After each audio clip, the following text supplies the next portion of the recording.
Good evening, Dr. Zakir Naik. This is Mary. I'm a Christian and a banker by profession. My question for you is based on your statement that nowhere in the Bible it's mentioned that Jesus Christ is the Son of God. And based on my knowledge and understanding of Bible, I have picked up two verses to quote, and I would like only your clarification in the light of Islam. The first one is Matthew chapter 3, verse number 17. And lo, a voice from heaven saying, "This is my beloved Son, in whom I am well pleased." The second is John chapter 3, verse number 16. For God so loved the world that he gave his only begotten Son. So whosoever shall believe in him shall not die but have everlasting life. That's right. You don't have to tell him this verse, it's enough. He'll tell you which one it is. He'll tell you the whole line.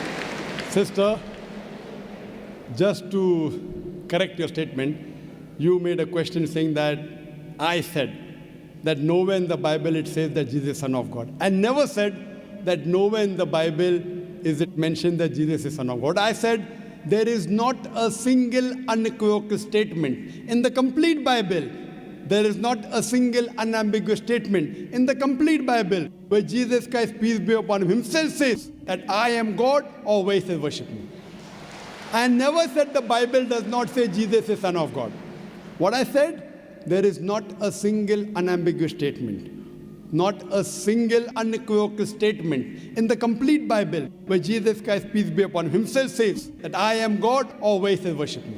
If you point out any such two statements, I'm ready to accept Christianity. If your question assumes that Son of God means Jesus is God, very well I'll reply to your question. Many Christians think that just by the statement Son of God means Jesus is God. Sister, do you know in the Bible, Adam is son of God, Ephraim is son of God, Israel is son of God. God has got sons by the tons in the Bible. That means you haven't read your Bible, sister. So do you mean to say all of them are gods? Is Adam God? Is Ephraim God? Is Israel God? No. Son of God, sister, is a statement used if you read Romans chapter number 8, verse number 14. All those that are led by the Spirit of God, they are sons of God. Means if you follow the commandment of God, if I follow the commandment of God, I am a son of God. In this way, undoubtedly, Jesus Christ, peace be upon him, verily is the most beloved Son of God. Meaning, he is following the commandment of God. I have got no problem at all. If you say Son of God means persons who follow the commandments of God, like it's mentioned in Romans, all those who are led by the Spirit of God, they are sons of God. If I follow the commandment of God, you follow the commandment of God, we are called children of God. Very innocent statement, no problem. So as far as your Matthew is concerned, 3:17 I've clarified. Now coming to your second quotation of Gospel of John chapter 3 verse number 16. But what the Christian missionaries say, no, Brother Zakir, Jesus Christ, peace be upon him, is not a normal son. He is the begotten Son of God. And they quote Gospel of John, chapter number 3, verse number 16. For God so loved the world that he gave his only begotten Son. Whosoever believeth in him shall not die, but have everlasting life. Sister, simple question. What is the meaning of the word begotten? He has given it. No, what is the meaning of begotten? He has given his Son to the people. No, sister. Begotten doesn't mean he's given his son. You know English, I know English. Your English is, mashallah, very good. Begotten doesn't mean he's given his son. If I say you have begotten a son. Sorry to interrupt. Don't give metaphorical meaning. English I'm not a scholar. You're not a scholar, but your English is very good. I'm a layman person. And but sister, your English is very... If I say you have begotten a son, what does it mean? That means you have had sexual relationship with your husband and you begot a son. Begetting is a function of lower animals of sex. How can I attribute this function to Almighty God? Who did God have sex with? Who?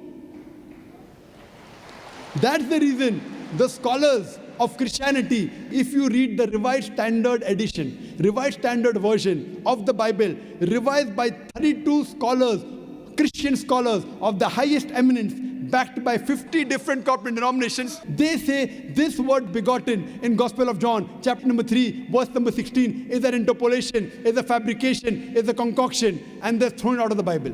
So if you read the Bible, If you read the Revised Standard Version, it is the bestseller in the world. Revised Standard Version, revised by not Muslims, not Hindus, 32 Christian scholars of the highest eminence, backed by 50 different corporate denominations. They say this word begotten is not present in the original manuscript of Gospel of John chapter 3 verse 16. What they say, it's an interpolation, it's a fabrication, it's a concoction, it's an adulteration. So Jesus is just like a son. Like Adam was son of God, Ephraim was son of God, Israel was son of God. He's a prophet of God. So I've got no problem in accepting that verily Jesus Christ, peace be upon him, was a prophet and a messenger of God, but he was not God.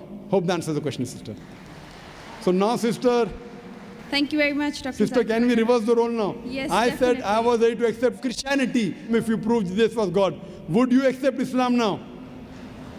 Would you agree that Jesus is the prophet of God? I have still a few more things to clarify. You're most welcome, sister. Why do Muslims refrain from the statement, Son of God? Why? Yes. If I answer the question, will you accept Islam? Mine, it's not a compulsion. I think we have a huge population of Muslims in the world. We Yes. need believers. We do not need only Muslims by name. Yes, so we want Muslim by deed. So we want to become Muslim by deed, not by name, sister. Okay, coming to your question, that why do Muslims refrain from using Son of God as a phrase? Very good question. And that's the reason, sister, if you read the Quran has got 99 attributes to Allah subhanahu wa ta'ala. Ar-Rahman, Ar-Rahim, Al-Hakim, most gracious, most merciful, most wise. But Allah subhanahu wa ta'ala in his last and final revelation, if there's something like Old Testament and New Testament, Quran is the last testament. In his last testament, he has not used the word Ab. In Arabic, Ab means father. Why? He has used the more difficult word Rab. Rab is more difficult to pronounce than Ab, which means the Lord, the cherisher, the sustainer. He has used Rab as attribute but not Ab. Why? Because in the previous revelation which were changed, Bible is the changed form of the Injil. People have misunderstood the meaning of Son of God. They started thinking to be begotten son. For example, if I tell, young son, beta tumne acha sawal pucha. Son, you have asked a very good question. If a son asked a question of the age of 10, son, you have asked a very good question. But if I say, you begotten son, you have asked a very good question, he may punch me. He will not say, oh, Zakir is elderly, he may punch me. That means I'm abusing his mother. If I say, my begotten son, he'll get angry. I'm insinuating that I had sex with his mother. So son is innocent word, begotten son is not innocent. Same way, the son is a very good word, but people started misunderstanding. So to remove this confusion, that's the reason the Quran does not use the word father as attribute to Almighty God. Otherwise it's a good word. So same way, we refrain from using Son of God because people start thinking that he's God. No Christian ever comes and tells me Adam is son of God, Ephraim is son of God. Why? Bible says Israel is son of God. Why don't you come and tell me? Because they are programmed. No Christian has come and told me that the Bible says Ephraim is son of God. No, why? Because they are programmed to believe that Jesus Christ is Almighty God. He never said he's Almighty God. And I told you earlier, in my earlier answer, he never claimed divinity. That means you're insulting Almighty God. That means you're insulting Jesus Christ, peace be upon him. That's what I say. If Christian means a person who follows the teachings of Jesus Christ, peace be upon him, we Muslims are more Christian than the Christians themselves. You know why? Because if you read the Bible, Jesus Christ, peace be upon him, it's mentioned in the Gospel of John, he was circumcised on the 8th day. We Muslims are circumcised, Christians are circumcised. Jesus Christ, peace be upon him, said that you have to follow each and every law of the Bible, each and every commandment. Gospel of Matthew chapter 5 verse number 17 to 20. If you break one law or jittle from the commandment, you shall not enter the kingdom of heaven. If you go to the Old Testament, clearly says in the book of Leviticus, chapter number 11 verse number 7 to 8, in the book of Deuteronomy chapter number 14 verse number 8, in the book of Isaiah chapter 65 verse number 2 to 5, that you shall not have pork. Muslims don't have pork, but Christians have pork. So if Christian means a person who follows the teachings of Jesus Christ, peace be upon him, we Muslims are more Christian than the Christians themselves. The Bible says in the book of Ephesians chapter number 5 verse number 18 that thou shalt not have wine. It's mentioned in the book of Proverbs chapter number 20 verse number 1. Wine is a mocker. You should not have wine. Muslims don't have alcohol, but the Christians have alcohol. Further, if you analyze, there are various references I can give you. So if Christian means one who follows the teachings of Jesus Christ, peace be upon him, I say that I'm more Christian than the Christian themselves. If you become a Muslim, you are a more better practicing Christian than the so-called namesake Christians.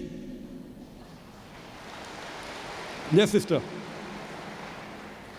Can I ask something? Sure, yeah. all right. You're most welcome, sister. I would not like to cross-question or criticize your statement. Sister, I you're have no most right. welcome to cross-question me. You're most welcome to criticize me. I love it.